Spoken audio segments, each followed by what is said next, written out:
The Battle of Shanghai, August–November 1937, marked one of the earliest and most brutal clashes of the Second Sino-Japanese War, 1937–1945. This battle was not only a pivotal moment in Chinese resistance against Japanese aggression but also a showcase of urban warfare, modern military technology, and international attention. Despite ultimately falling to Japanese forces, Shanghai demonstrated the resilience of Chinese forces and civilians, setting the tone for a prolonged and bloody conflict that would last until the end of World War II. Background: rising tensions between Japan and China. The Battle of Shanghai occurred against a backdrop of escalating conflict. Japanese expansionism. Following the invasion of Manchuria in 1931 and the establishment of the puppet state of Manchukuo, Japan sought to consolidate its influence over China. Chinese nationalism. The nationalist government under Chiang Kai-shek aimed to defend Chinese sovereignty and resist Japanese incursions. International significance. Shanghai, a major economic and industrial hub with foreign concessions, attracted global attention and concern about the conflict escalating. Japanese leaders viewed Shanghai as a strategically and symbolically important city, providing a staging ground for further operations into China's interior. Forces and strategy. Chinese forces. National Revolutionary Army, NRA, estimated 200,000 to 300,000 troops, including elite divisions and regional forces.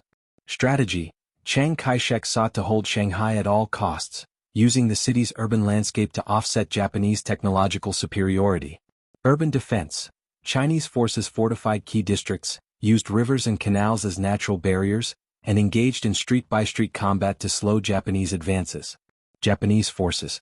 Imperial Japanese Army, IJ, approximately 70,000 to 100,000 troops, supported by naval bombardments and air strikes.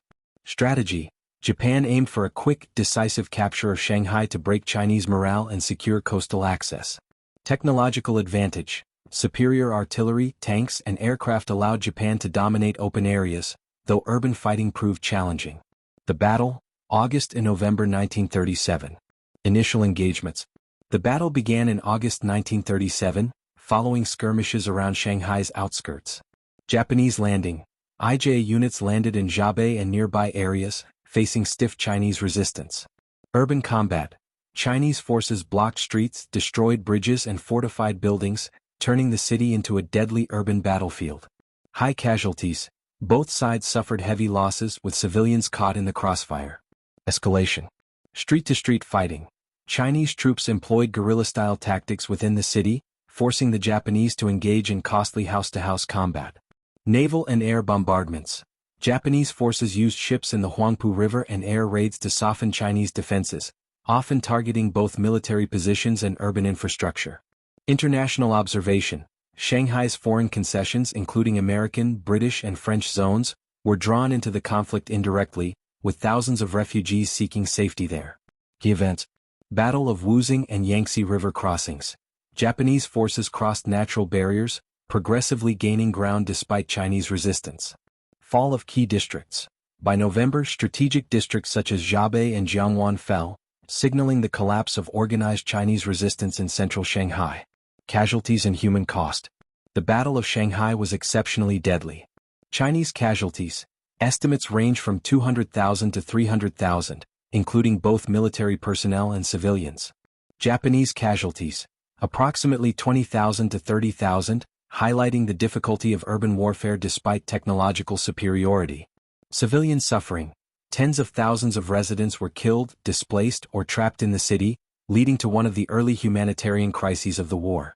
The battle underscored the human cost of urban warfare and foreshadowed the brutality that would characterize the broader Sino-Japanese War. Significance of the battle. Military implications. Chinese resistance. Despite defeat, Chinese forces slowed Japanese advances, buying time for strategic regrouping in Nanjing and other areas. Japanese strategy revealed. The high casualties and slow progress in urban combat demonstrated the limits of Japanese military power, even against a less technologically advanced opponent. Prelude to Nanjing Massacre. After capturing Shanghai, Japanese forces advanced to Nanjing, culminating in the massacre and atrocities that shocked the world. Political and international impact. Global attention. The battle drew international media coverage, highlighting Japanese aggression and garnering sympathy for China. Chinese nationalism. The fierce defense boosted domestic morale and strengthened nationalist resolve. Diplomatic pressure. Western powers were increasingly concerned about Japan's expansion, though they initially avoided direct intervention. Lessons from the battle. Urban warfare is costly. The battle highlighted the high human and material costs of fighting in densely populated cities. Technology versus tenacity. Superior weaponry alone does not guarantee rapid victory. Determined resistance and knowledge of terrain can slow even a modern army. Civilian considerations. Urban battles inevitably involve civilians, creating humanitarian crises and long-term political repercussions. Prelude to total war. The scale and intensity of Shanghai foreshadowed the total war conditions that would dominate East Asia in the following years. The Battle of Shanghai in 1937 was a defining moment in the Second Sino-Japanese War, demonstrating both the resilience of Chinese forces and the ruthlessness of Japanese military expansion. While Shanghai ultimately fell, the prolonged resistance delayed Japanese consolidation, inspired Chinese nationalism, and brought global attention to the conflict. The battle exemplifies the complexity of urban warfare, the strategic interplay of technology and human determination, and the tragic cost of modern war. As the first major clash of the full-scale Sino-Japanese War, it set the stage for nearly 8 more years of devastating conflict across China, shaping the trajectory of East Asian history in the 20th century.